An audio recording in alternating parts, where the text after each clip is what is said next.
पुणे शहरातील 500 drugs peddler पोलिसांच्या रडारवर आलेत।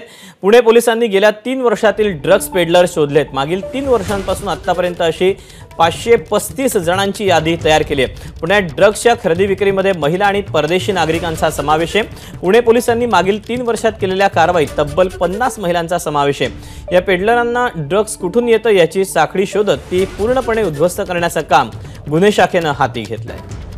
अधिकचे अपडेट जाणून घेऊ। मिकी घई आपल्या सोबत आहे। मिकी, जवळपास 500 ड्रग्स पेडलर आहेत ते आता पोलिसांच्या रडारवर आलेले आहेत। कशा पद्धतीने आता पोलिसांनी हे जे सगळं जाळं आहे, हे जे सगळं रॅकेट आहे ते उद्ध्वस्त करण्याचं काम हाती घेतलंय?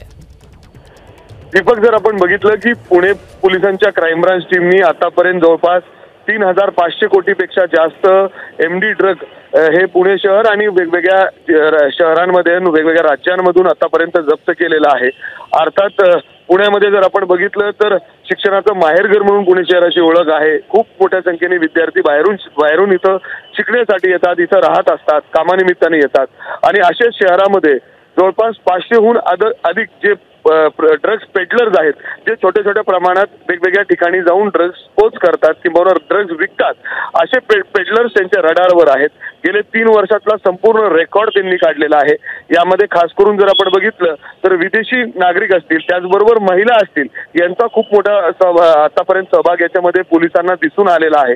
अशा सगळ्यांना बोलून पोलिसांनी कारवाई करायला सुरुवात केलेली आहे आणि अशा पद्धतीने पुणे शहरामध्ये त्यांनी रेकॉर्ड काढलेला आहे। जवळपास 550 असे ड्रग्स पेडलर्स आहेत, ते वेगवेगळ्या ठिकाणी वेगवेगळ्या भागांमध्ये ऍक्टिव्ह आहेत आणि याच्याकडून ड्रग्स कुठेही यांच्या सगळ्यांकडून ड्रग्स कुठून येतात, हे ड्रग्स कशा कुठून आणतात याची देखील माहिती ते घेण्याचा प्रयत्न करतायत आणि हा संपूर्ण रॅकेट त्यांना बस्ट करायचा आहे। गेले काही दिवसा अगोदरच राज्याचे गृहमंत्री आणि उपमुख्यमंत्री देवेंद्र फडणवीस हे पुणे पोलीस आयुक्तालयात आले होते आणि त्यांनी पुन्हा एकदा पोलिसांना स्टँडिंग इन्स्ट्रक्शन दिलेले आहेत की ड्रग्स या प्रकरणात कुठेही आपण तडजोड करायची नाही आणि पूर्ण हा रॅकेट बस्ट करायचा आहे।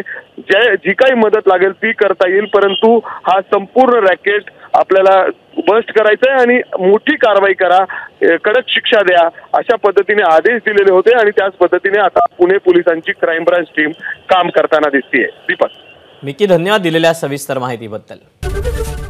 एबीपी माझा, उघडा डोळे बघा नीट।